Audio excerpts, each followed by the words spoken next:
अस्सलामुअलैकुम दोस्तों, कैसे उम्मीद है कि आप खैरियत से होंगे। दोस्तों अभी जो मैं आपको एक नया नुस्खा बताने लगा हूँ वो पुदीने के हवाले से बताऊंगा।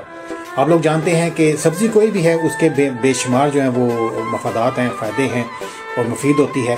और आजकल तो लोग जो हैं वो बर्गर और उन चीज़ों में पड़े हुए हैं, उनको छोड़ें आप और वापस आप सब्जियों पे आ जाएं अगर आप सेहत चाहते हैं।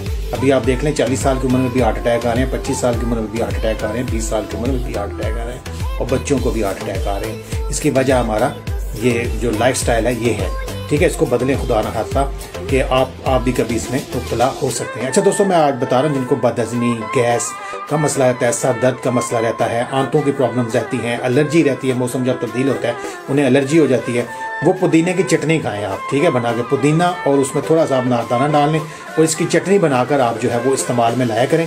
इंशाअल्लाह ताला आप इन बीमारियों से महफूज रहेंगे। इसके अलावा आप पुदीने का पानी जो है उसका रस निकाल के उसका सिरप बना के भी पी सकते हैं।